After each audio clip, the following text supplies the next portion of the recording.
힐링 미니스트리. 모든 성령의 미니스트리에는 치유의 효과가 있기 때문에 별도의 힐링을 강조하지 않더라도 예수님의 사역은 당연히 고치는 사역이에요. 당연하죠. 예수님이 일하시는 곳에는 당연히 치유받는 역사가 일어납니다. 성령은 고치는 분이기 때문에 성령이 일하시는 곳에는 당연히 치유의 역사가 나타납니다. 그렇지 않으면 그건 성령의 역사가 아닙니다. 복음 자체가 죄를 사하고 인간을 치유합니다. 그렇기 때문에 치유를 별도의 것으로 생각할 필요가 없어요. 별도로 배워야 하는 것으로 생각할 필요가 없다는 얘기예요. 제가 젊었을 때 강력한 내적 치유를 경험을 해봤어요. 그래서 저는 내적 치유가 제 목회의 중요한 메뉴가 될 줄로 기대했어요. 그러나 목회를 해보니까 성령이 그렇게 인도하지 않으셨어요. 제가 궁금하게 여겼어요. 주님, 내가 이것을 강력하게 경험을 했는데 내게 정말로 필요한 일이었는데 왜 이것을 별도의 메뉴로 특별히 가르칠 필요가 없습니까? 그러나 주님의 지혜를 제가 미처 깨닫지 못한 것입니다. 내적 치유가 자칫하면 자기의 상처를 들여다보는 것이 될 수 있기 때문에 나는 이런 아픔이 있어. 나는 과거에 이런 아픔을 겪었어. 나는 과거에 불행했어. 나는 외로웠어. 나는 학대를 받았어. 이것이 내적 치유를 가르친다고 하면서 사람이 자기 자신을 들여다보게 만드는 것이 애초에 상처가 발생했던 이유 중에 하나가 자기 자신을 몰두했기 때문이에요. 자기 자신의 세계에서 벗어나지 못하는 데서 그 상처가 부각된 것입니다. 그렇기 때문에 우리가 치유를 한다는 명분으로 내 자신에게 몰두하게 되면 이것은 고친다고 말하면서 오히려 그것을 부각시키고 오히려 그것을 더 강조하는 그런 결과를 낼 수 있습니다. 오히려 이제까지는 내 아픔, 내 상처라는 명분으로 나를 들여다보던 사람이 이제는 예수님을 믿은 후에 바깥을 내다보는 것이 낫습니다. 남들을 바라보고 사랑을 주고 받고 함께 웃고 함께 걷고 같이 신앙생활하고 나누고 이것이 우리가 예수님을 믿음으로 이제는 나의 세계에 갇혀 있지 않고 거기서 벗어나는 계기가 되는 것인데 그렇기 때문에 사랑을 말하려고만 하지 말고 사랑을 실천하는 것이 낫지. 사랑을 받았느니 사랑이 있다느니 사랑을 믿으라느니 사랑을 말하려고만 하지 말고 왜냐하면 요한 1서에 우리가 서로 사랑하면 하나님이 우리 가운데 거하시고 하나님의 사랑이 온전케 되느니라. 하나님의 사랑을 말만 하지 말라. 말만 이론처럼 하나님의 사랑 말만 하지 말고 우리가 서로 사랑하면 서로 사랑하라는 이건 자기 안에 갇혀 있으면 할 수 없는 것입니다. 그렇기 때문에 내적 치유를 한두 번은 말할 수 있죠. 그러나 20년, 30년 말하는 사람 문제가 깊은 것입니다. 그렇잖아요. 20년, 30년 입만 열면 내적 치유. 그 사람은 상처가 많은 거예요. 상처가 치유받지 못한다는 증거입니다. 마치 병이 있던 사람이 나으면 더 이상 그 병을 말하지 않는 것처럼 어떻게 보면 제가 한때 강력하게 내적 치유를 경험했지만 거기에 머물지 않는 이유는 제 자신이 건강해졌다는 이유가 될 수도 건강해졌다는 증거가 돼. 제 자신이 건강해졌기 때문에 거기에 더 이상 머무를 이유를 찾지 못하는 것이고, 그래서 이제 이 힐링, 그럼에도 불구하고 주의 영이 계시는 곳에는 힐링이 반드시 일어납니다. 성경 구절에 하나님은 주는 영이시니 주의 영이 계시는 곳에는 자유함이 있느니라. 주의 영이 계시는 곳이라고 했어. 그러니까 안 계시는 게 문제일 수 있지만 계신다면 주의 영이 계시는 곳에는 반드시 힐링의 역사가 일어납니다. 반드시. 이것은 어떤 기술을 말하는 게 아니에요. 제가 왜 내적 치유를 목회의 하나의 메뉴로 선정해서 가르치지 않았느냐, 이게 기술인 것처럼 생각할 수 있기 때문에. 기술, 어떤 기도의 기술, 어떤 스킬, 어떤 비법처럼 기술이 있지 않고 이제 여기에서 좀 더 거룩하고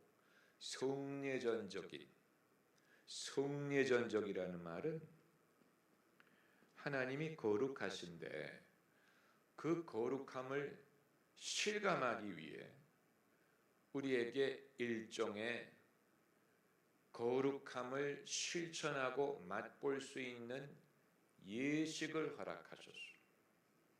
예배가 그 중에 하나고, 그리고 또 하나는 서로 죄를 고백하고 기도하는 것입니다.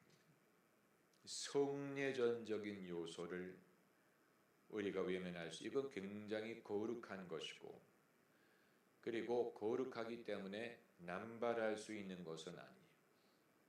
남발이라는 것은 마치 공수표를 남발하는 것처럼 귀중한 것이 귀중한 이유는 귀중하기 때문에, 귀하기 때문에, 드물기 때문에 귀한 거예요.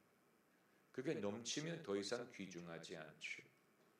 마찬가지로 하나님의 은혜를 우리가 서로 증거할 수 있는 성례전적인 일은 귀중하도록 보존하는 것이 낫습니다. 하나님은 빛이시기 때문에 하나님의 빛 가운데로 들어가면 무엇이 사라집니까? 어둠이 사라져.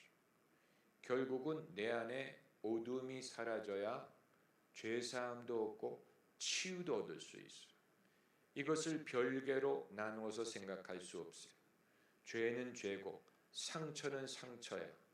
죄사함은 죄사함대로 받고 치유는 치유대로 받는다라고 나누어서 생각할 수 없는 이유는 죄가 상처를 낳고 상처가 죄를 낳기 때문에 그렇습니다. 상처를 받으면 피해자잖아요. 피해자가 항상 피해자인 것만이 아니, 세상은 그렇게 가르칩니다. 세상은 이 사회의 피해자를 규정하잖아요. 특별히 연약한 계층, 차별을 받았던 사람들, 피해자로 규정하고 피해자는 늘 피해만을 말하려고 하는데, 그러나 성경에는 피해자가 피해자인 것만이 아니에요. 피해자가 동시에 죄인이에요. 그렇기 때문에 힐링을 죄사함과 따로 떼서 생각할 수 없어요. 성경에 그런 예가 많이 나오죠. 이 중풍병자가 나음을 얻기 위해 나온 거 아니, 힐링을 얻으러 나온 거예요. 하지만 예수님이 처음 그에게 하신 말씀이 뭡니까? 나음에 대한 게 아니었죠. 죄사함에 대해서 말씀하셨죠. 나음을 얻으러 왔는데 예수님은 왜 죄사함을 말씀하셨느냐? 죄사함과 힐링을 불가분으로 생각할 수 없기 때문에, 이걸 떼서 생각할 수 없어요. 왜 힐링만을 가르치는 것이 불완전하냐? 죄사함을 아울러 말해야 하기 때문에. 그래서 그 중풍병자가 먼저 죄사함을 얻은 후에 나음을 얻을 수가 있었던 것입니다. 이처럼 피해자만 있는 게 아니에요. 피해자인 것만이 아니고 피해자이면서 동시에 죄인이에요. 삭개오가 그런 사례였다고 생각하는데, 삭개오는 여러 가지 이유가 있죠. 키가 작았다. 약간 왕따 같은 사람이었어. 사람들 틈에 끼지 못하고, 이 키가 작아서 뽕나무에 올라갔다고 했지만 사람들 틈에 끼지 못했기 때문에 뒤에서 뽕나무 위에 올라가는 거예요. 세리가 된 이유가 왕따였기 때문에 그랬을 수 있어. 사람들이 애초부터 삭개오를 따돌렸을 수 있어. 삭개오는 끼지를 못했어. 사람들이 끼워주지 않았어. 그래서 내가 억울하면 내가 성공해야지. 억울하면 성공해야지. 그래서 세리가 돼서 부자가 된 거예요. 그런데 세리가, 그럼 삭개오는 피해자였느냐? 피해자였을 수도 있죠. 그런데 동시에 죄인이었잖아요. 그래서 자기의 죄를 회개했을 때 구원이 이 집에 임하였도다. 이것은 구원뿐만이 아니고 힐링이 임했다는 증거가 있습니다. 왜냐하면 삭개오의 삶의 방식이 바뀌었기 때문에. 이제까지는 취하는 것만 생각했는데, 돈을 벌고 남의 돈을 빼앗고 그래서 자기가 부자가 되고 이것만을 생각하던 사람이 어떻게 해서, 만일 내가 누구를 토색한 일이 있으면 4배를 갚고 소유의 절반을 나눠주겠다. 이건 치유받지 않으면 할 수 없는 일. 그 생각이 변한 거예요. 제가 가정한 것처럼 삭개오를 삭개오 되게 만든 것이 그의 박탈감, 소외감, 사람들이 끼워주지 않는, 그래서 억울하면 성공해야지, 돈을 벌어야지, 그래가지고 세리가 됐는데, 예수님이 그 집에 찾아가심으로 삭개오가 죄사함을 받은 것뿐만이 아니고 힐링을 겪었다는 증거는 생각이 바뀌었어. 그래서 이제는 가난한 사람, 피해자, 이런 사람을 생각조차 하지 않던 사람이 누가 뭐라고 한 것도 아닌데 자기가 자발적으로, 주여 내가 내 소유의 절반을 가난한 자에게 나눠주고 퇴색한 일이 있으면 4배나 갚. 이게 치유받은 사람의 모습이에요. 치유받은 사람은 뭔가 달라야죠. 치유받은 결과로 뭐가 달라져야지. 그냥 마음이 편해지기만 했다, 그건 치유의 목적이 아니죠. 치유의 목적이라고 말하면 좀 어폐가 있지만, 치유의 목적, 치유받은 결과라고 부를 수도 있어요. 치유를 받은 결과로 뭐가 달라지느냐? 사랑을 실천할 수 있게 돼요. 이전에는 엄두를 내지 않았어요. 왜냐하면 자기가 피해자니까. 내가 오히려 사랑을 받아야지. 내가 사랑이 결핍됐는데, 그래서 내가 아픔이 있는데 치유를 받으려면 사랑을 받아야지. 받는 그대에만 연연했던 사람이, 그러나 치유를 하나님이 주시는 목적이 있을 것, 결과가 있어야 돼요. 치유를 받은 결과로 뭐가 달라져야 되지 않느냐. 그래서 디모데후서에 하나님이 우리에게 주신 것은 두려워하는 마음이 아니요, 두려워하는 마음이 아니요, 그 대비되는 것이 세 가지가 있었죠. 뭡니까? 능력과 사랑과 근신하는 마음. 귀한 거. 이걸 우리가 누릴 수 있으면 정신과 의사가 필요 없어. 하나님이 우리에게 두려운 마음을 주신 게 이게 하나님으로부터 왔다고 생각하면 안 돼. 나의 번민, 평강 없음, 초조함, 참 이루지 못함, 끊임없는 염려, 번민, 이거 하나님이 주셨다고 생각합니다. 하나님이 우리에게 주신 것은 두려워하는 마음이 아니요. 그럼 뭐를 주셨느냐? 오직 능력과 사랑과 근신하는 마음이니, 사랑이 없으면 근신하는 마음이 아니에요. 건강한 영혼, 건강한 영혼은 건강하다는 걸 뭘로 알 수 있느냐? 사랑을 받기도 하고 줄 줄도 아는 사람이 건강한 거예요. 그것보다 건강한 게 없어요. 그 이외에 건강하다는 증거를 어디서 찾겠어? 사람의 영혼에 건강하다는 증거를 그 위에 어디서 찾겠어? 뭐를 할 수 있으면 건강하다는 거예요? 가장 귀중한 것은 사랑을 주고받는 거예요. 그냥 주기만 하는 것도 아니고 받는 것만도 아니고 사랑은 주고받아야지 사랑이죠. 짝사랑은 사랑이 아니잖아요. 사랑을 할 줄도 알고 받을 줄도 알고 아마 할 줄 아는 것이 받을 줄 아는 것이 할 줄 아는 것만큼 어려울 거예요. 우리는 학교에서든 일반적으로 하는 걸 강조하잖아요. 사랑을 해, 사랑을 줘, 주면 돌아올 거야. 그런데 받는 것도 쉽지 않다는 사실을 아세요? 사랑을 받는 것도 그렇게 쉽지 않아요. 네. 사랑을 받는다는 게 무슨 말이냐? 제가 말만 하고 설명할 수 없다는 말은 저도 그게 어려웠다는 얘기예요. 사랑을 받는 거.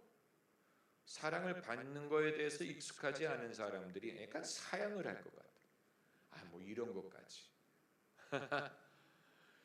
그 초등학교 시험에 옆집 아주머니가 사과를 주셨습니다. 뭐라고 답합니까? 감사합니다거든요.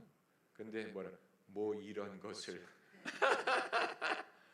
근데 그게 사람이 사랑을 받는 것에 어색하기 때문에 그런 말을 하는 거야. 아이 뭐 약간 좀 거북해하고 쭈삣거리고 어떻게 할 줄 모르잖아. 누가 사랑을 보여줄 때, 사랑을 줄 때 어색하잖아요. 사람들이 어색하잖아요. 여러분 서로 허깅할 때 우리가 허깅이 익숙해지면 요즘은 축구 선수들도 뭐 서로 허깅을 하더구만. 그러나 사실 허깅을 한다는 게 어색합니다. 내가 누구를 안아주는 건 쉬운데 누가 나를 안아줄 때 어색하게 느끼는 사람이 있잖아요. 약간 그게 사랑을 받는 것에 있어서 익숙하지 않아요. 그 자체가 아직 내가 온전히 치유되지 못했기 때문에 그래요. 그래서 사랑을 의무로 생각하는, 내가 해야 되는 것, 책임, 사랑을 하는 것까지는 이해를 하는데 누가 나를 사랑할 때 거북하고 불편하고 약간 좀 그런 게 있지 않습니까? 당연히 그렇죠. 그렇기 때문에 건강한 영혼의 결과는 사랑을 주고받을 수 있다. 사랑을 주고받을 수 있다. 아까 성례전적인 것을 말씀드렸잖아요. 성례전. 이건 거룩한 것을 우리가 경험할 수 있도록 하는 예식을 말하는 거예요.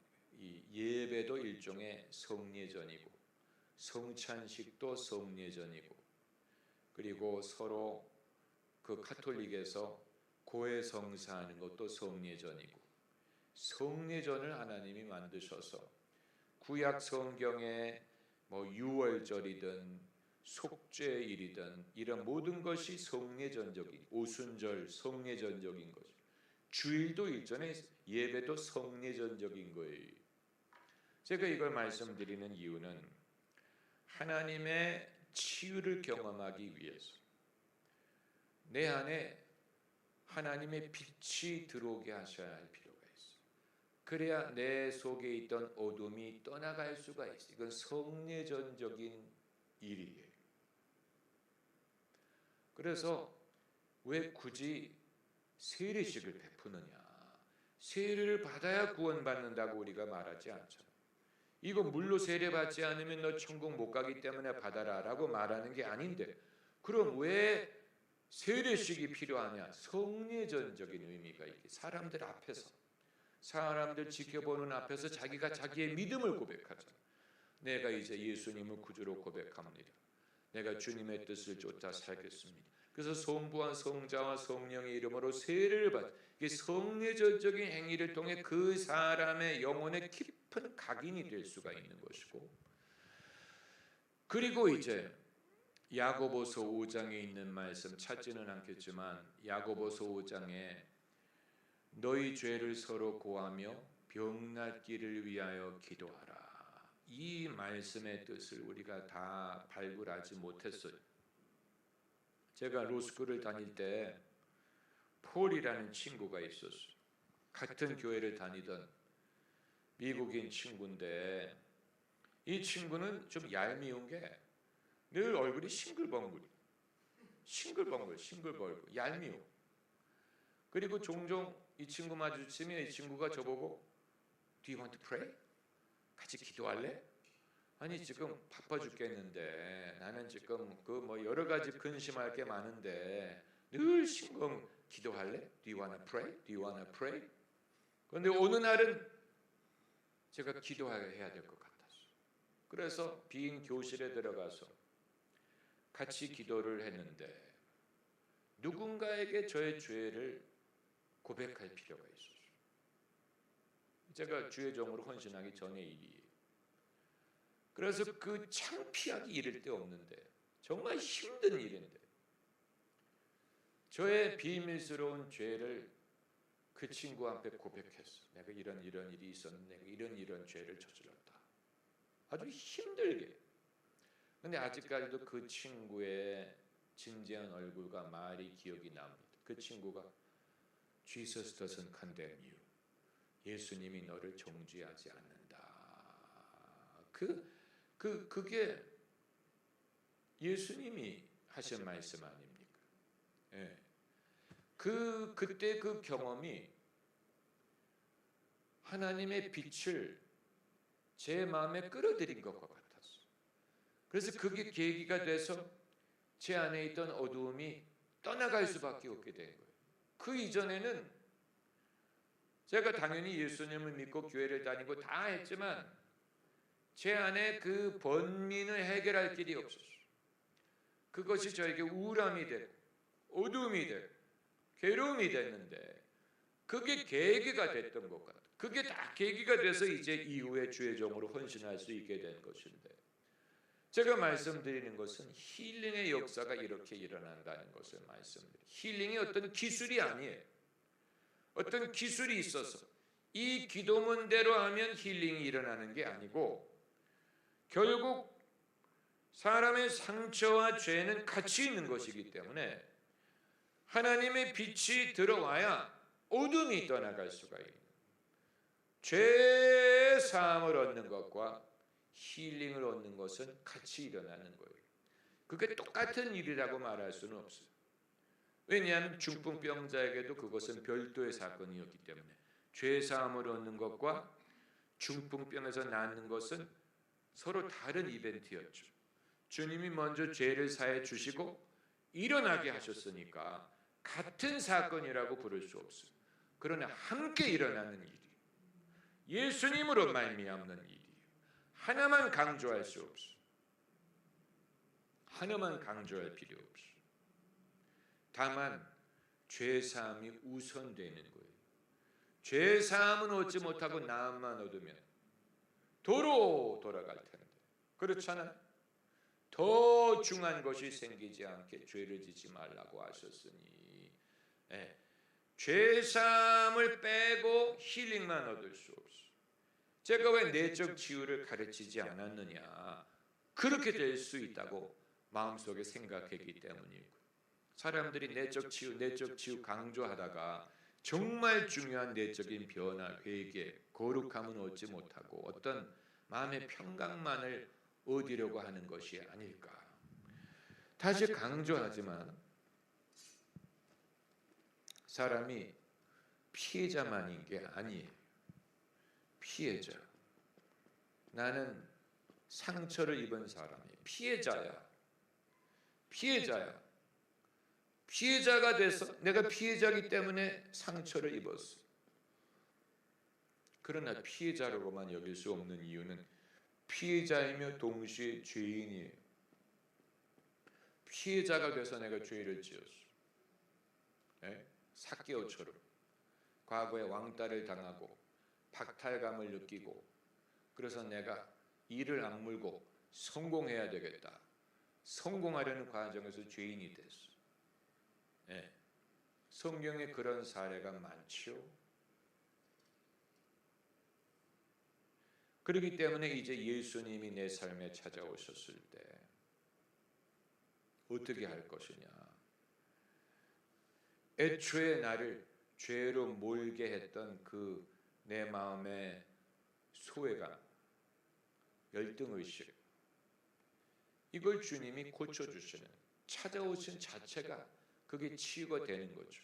주님이 나를 멀리하지 않고 나를 기억하셨네, 나를 사랑하셨네, 우리 집에 찾아오셨네. 그래서 내가 애초에 시험에 들게 했던 그 내 내면의 이게 상처가, 뭐 여러 가지 상처가 이제 주로 소외감,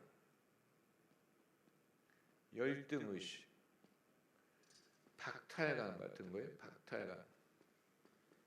무엇의 박탈감입니까? 애정의 박탈감인데 애정의 박탈감만은 아닌 것 같아요. 어떤 사람들의 대접, 인정의 박탈감일 수도 있어요. 사람들이 나를 인정해주지 않는 것, 그게 나에게 열등의식을 갖게 하고, 이게 상처가 돼. 이게 모든 게 상처의 근원에, 상처의 뿌리에는 이게 있어요. 그러나 그렇다고 나를 피해자로만 여길 수 없는 이유는 그게 분노를 낳았잖아요. 그리고 사람에 대한 미움을 낳고, 그리고 복수심을 낳고, 이렇게 되는 거예요.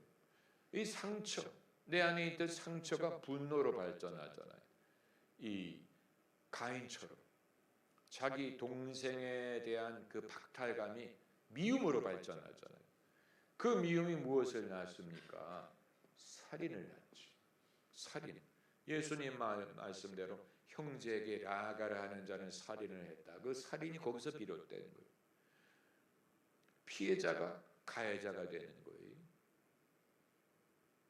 치유라는 것은 만일 가인이 회개했다면 치유를 받을 수 있었을 거예요. 하나님, 이건 내가 괜히 동생을 탓했군요. 내가 잘못해놓고서 내가 바로잡으면 되는 거를 동생을 탓하고 동생을 미워하고 애꿎은 동생을 죽였어. 만약에 하나님이 가인에게 회개할 기회를 주셨을 때 회개했다면 치유를 받을 수 있었어요. 치유. 하나님이 기회를 안 주신다고 생각하면 안 돼요. 할렐루야. 할렐루야. 여러분, 오늘 말씀드리고자 하는 것은 그러므로 어떻게 치유를 얻느냐가 아니고 어떻게 하면 우리가 치유를 줄 수 있을 것이냐를 말씀드리기. 어떻게 하면 사람에게 하나님의 치유를 전할 수 있을 것이냐. 실습을 하려고 하면 형제님은 어떤 아픔이 있으세요? 이거 물어보기가 어렵죠. 그 아픔을 여기서 고백해 보세요. 그럼에도 불구하고 주님은 우리의 인격을 존중하는 차원에서 얼마든지 우리를 축복하실 수 있어요.